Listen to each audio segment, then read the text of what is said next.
ക്രിക്കറ്റിനെ സ്നേഹിക്കുന്നവരാണോ നിങ്ങൾ? സച്ചിൻ തെണ്ടുൽക്കറുടെ മത്സരങ്ങൾ എപ്പോഴെങ്കിലും ലൈവായി കാണാനുള്ള ഭാഗ്യം ലഭിച്ചിട്ടുണ്ടോ?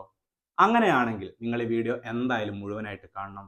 കാരണം ഈ വീഡിയോ ചിലപ്പോൾ നിങ്ങളുടെ ഓർമ്മകളെ ഒരുപാട് വർഷങ്ങൾ പിറകിലേക്ക് കൊണ്ടുപോകും. അത്തരത്തിലൊരു ശേഖരണമാണ് ഇന്ന് ഞങ്ങൾ നിങ്ങളെ കാണിക്കാൻ പോകുന്നത്.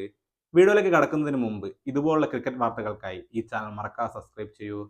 90കളിലും 2000ത്തിന്റെ തുടക്ക കാലഘട്ടത്തിലുമൊക്കെ ജനിച്ചവർ അവരുടെ കുട്ടിക്കാലത്ത് ഏറ്റവും കൂടുതൽ തവണ കേട്ട പേരായിരിക്കും സച്ചിൻ തെണ്ടുൽക്കറുടേത്. ഒരു ജനതയെ മുഴുവൻ സ്വപ്നം കാണാൻ പഠിപ്പിച്ച ഒരു മനുഷ്യൻ.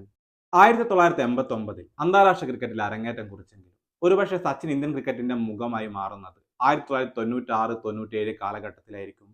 അന്ന് ഒരാൾ ഒരു പോക്കറ്റ് കലണ്ടർ സൂക്ഷിക്കുന്നു എന്ന് കരുതുക. അത് ചിലപ്പോൾ ഒരുപക്ഷെ ഇങ്ങനെയായിരിക്കും.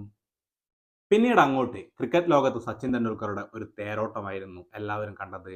അങ്ങനെ 1999 20ാം നൂറ്റാണ്ടിലെ അവസാന ലോകകപ്പിലെത്തി. ഈ സമയത്തൊക്കെയാണ് നമ്മുടെ നാട്ടിലെ യുവാക്കളും കുട്ടികളും ഒക്കെ സ്റ്റാർ കാർഡുകൾ ശേഖരിക്കാൻ തുടങ്ങിയത്. അത്തരത്തിലുള്ള ഒരു സ്റ്റാർ കാർഡ് ശേഖരണമാണ് നിങ്ങൾ ഈ കാണുന്നത്. ഇതുപോലുള്ള സ്റ്റാർ കാർഡുകൾ ഇപ്പോഴും സൂക്ഷിക്കുന്ന എത്ര പേരുണ്ട്? പിന്നീട് എല്ലാ വർഷങ്ങളിലും ഇത്തരത്തിലുള്ള സ്റ്റാർ കാർഡുകൾ ഇറങ്ങാൻ തുടങ്ങി. നമ്മുടെ നാട്ടിലെ കുട്ടികളൊക്കെ അത് സൂക്ഷിച്ചു വെക്കാനും ആരംഭിച്ചു. അത്തരത്തിൽ സച്ചിൻ തെണ്ടുൽക്കറുടെ കുറച്ച് സ്റ്റാർ കാർഡുകൾ കൂടിയാണ് നിങ്ങൾ ഇവിടെ കാണുന്നത്. കാലക്രമേണ ഇത്തരത്തിലുള്ള സ്റ്റാർ കാർഡുകൾക്ക് മാറ്റം സംഭവിക്കുകയും ഒരു വശം ക്രിക്കറ്റ് താരങ്ങളുടെയും മറുവശം ഗുസ്തി താരങ്ങളുടെയും ഉള്ള സ്റ്റിക്കറുകൾ വിപണിയിൽ ഇറങ്ങാനും ആരംഭിച്ചു. അത്തരത്തിൽ സച്ചിൻ തെണ്ടുൽക്കറുടെ ചില കാർഡുകളാണ് നിങ്ങൾ ഈ കാണുന്നത്. ഇതിന്റെ ഒരു വശത്ത് നോക്കിയാൽ സച്ചിൻ തെണ്ടുൽക്കറും മറുവശത്ത് നോക്കിയാൽ ഗുസ്തി താരങ്ങളെയും നമുക്ക് കാണാൻ സാധിക്കും. 90കളുടെ അവസാന കാലഘട്ടത്തിൽ 2000ത്തിന്റെ തുടക്കത്തിലുമെല്ലാം സച്ചിൻ തന്റെ ഫോമിന്റെ ഏറ്റവും പീക്ക് ടൈമിലായിരുന്നു. ആ സമയത്ത് നടന്ന ഒരുപാട് ടൂർണമെന്റുകളിൽ അദ്ദേഹം മികച്ച പ്രകടനം നടത്തി. അന്ന് ഒരു സ്പോർട്സ് മാഗസിന്റെ കവറിൽ വന്ന സച്ചിന്റെ ചില ഫോട്ടോകളാണിതാ നിങ്ങൾ ഈ കാണുന്നത്. പണ്ട് കാലത്തൊക്കെ നമ്മൾ സച്ചിന്റെ ഏറ്റവും കൂടുതൽ കണ്ട ഒരു പരസ്യമായിരുന്നു ബൂസ്റ്റിൻ്റെത്. അന്നൊക്കെ ബൂസ്റ്റ് വാങ്ങുന്ന സമയത്ത് അതിനോട് പല സാധനങ്ങളും ഫ്രീ ആയിട്ട് കിട്ടുമായിരുന്നു. ഇതുപോലുള്ള സംഭവങ്ങളൊക്കെ ഫ്രീ ആയിട്ട് കിട്ടാൻ വേണ്ടിയിട്ട് നിങ്ങളിൽ എത്ര പേരാണ് അന്ന് ബൂസ്റ്റ് വാങ്ങിച്ചിട്ടുള്ളത്? ഇപ്പോഴത്തെ കാലത്തൊന്നും അധികം കണ്ടുവരുന്നില്ലെങ്കിലും പണ്ടൊക്കെ നമ്മൾ സ്കൂളിൽ നിന്നും കോളേജിൽ നിന്നും പിരിയുന്ന സമയത്തൊക്കെ കൂട്ടുകാരെ കൊണ്ട് ഓട്ടോഗ്രാഫ് എഴുതിക്കുന്ന ഒരു ശീലം ഉണ്ടായിരുന്നു. ഇതുപോലുള്ള സച്ചിന്റെ മുഖചിത്രമുള്ള എത്രയെത്ര ഓട്ടോഗ്രാഫുകളാണ് അന്ന് വിറ്റുപോയത്. 2007 ക്രിക്കറ്റ് ലോകകപ്പ് സച്ചിനെയും ഇന്ത്യൻ ക്രിക്കറ്റിനെയും സംബന്ധിച്ചിടത്തോളം വളരെ വേദന നൽകുന്ന ഒരു ഓർമ്മയാണ്. ഇത്തരത്തിലുള്ള ചില ശേഖരണങ്ങൾ ആ ഓർമ്മകളെ വീണ്ടും നമ്മളുടെ ഉള്ളിലേക്ക് തിരികെ കൊണ്ടുവരും. പക്ഷേ ആ ലോകകപ്പിന് ശേഷം സച്ചിൻ വീണ്ടും ഫോമിലേക്ക് മടങ്ങിയെത്തി. ഒരുപാട് നല്ല ഇന്നിങ്സുകൾ ആരാധകർക്കായി സമർപ്പിക്കുകയും ചെയ്തു. 2008 ചെപ്പോക്കിലെ ആ ഇന്നിങ്സും നിരാശ പരമ്പരയിൽ സിഡ്നിയിൽ നടത്തിയ അത്ഭുത പ്രകടനവുമൊക്കെ ഇപ്പോഴും ആരാധകരുടെ മനസ്സിലുണ്ട്. 2008 ടെസ്റ്റ് ക്രിക്കറ്റിൽ ഏറ്റവും കൂടുതൽ റൺസ് നേടിയ താരമെന്ന റെക്കോർഡ് സച്ചിൻ തെണ്ടുൽക്കർ സ്വന്തമാക്കിയത്. ഈയിടെ സോഷ്യൽ മീഡിയയിൽ അതിന്റെ ഒരു വീഡിയോ ഒക്കെ നമ്മൾ എല്ലാവരും കണ്ടിട്ടുണ്ടാവും. സച്ചിൻ അന്ന് ആ നേട്ടം കൈവരിച്ച സമയത്ത് ഗ്രൗണ്ടിൽ ആരാധകർ നടത്തിയ ആഹ്ലാദ പ്രകടനമൊക്കെ എല്ലാവരും ഓർക്കുന്നുണ്ടാവും. ആ ഇന്നിങ്സും അതിന് തൊട്ടടുത്ത ദിവസം വന്ന ഈ പത്രവാർത്തയും ഒക്കെ എത്ര പേരുടെ ഓർമ്മയിൽ ഇന്നും നിലനിൽക്കുന്നുണ്ട്? 2010 ക്രിക്കറ്റ് ലോകം അന്നുവരെ കണ്ടിട്ടില്ലാത്ത ഒരു അപൂർവ റെക്കോർഡിന് സച്ചിൻ ഉടമയായി.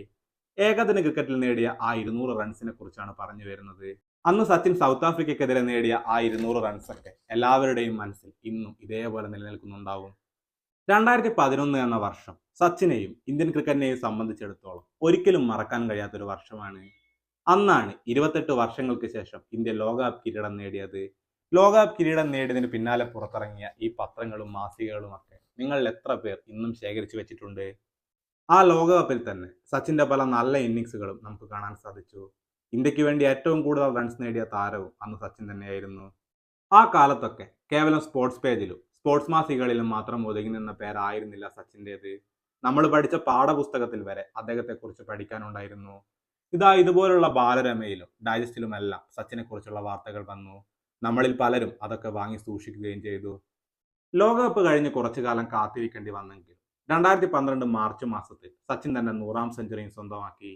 ആ ഓർമ്മകളൊക്കെ നമ്മളിൽ പലരുടെയും മനസ്സിൽ ഇന്നും ഇതേപോലെ നിലനിൽക്കുന്നുണ്ടാവും. 2012 ഡിസംബർ 23 ആരാധകരെ നിരാശയിലാഴ്ത്തിയ ആ വാർത്ത പുറത്തു വന്നത്. സച്ചിൻ തെണ്ടുൽക്കർ ഏകദിന ക്രിക്കറ്റിൽ നിന്നും വിരമിച്ചിരിക്കുന്നു. അതിന് തൊട്ടടുത്ത ദിവസം പത്രത്തിൽ വന്ന ഈ വാർത്ത നമ്മളിൽ പലരും ഇന്നും ഓർക്കുന്നുണ്ടാവും.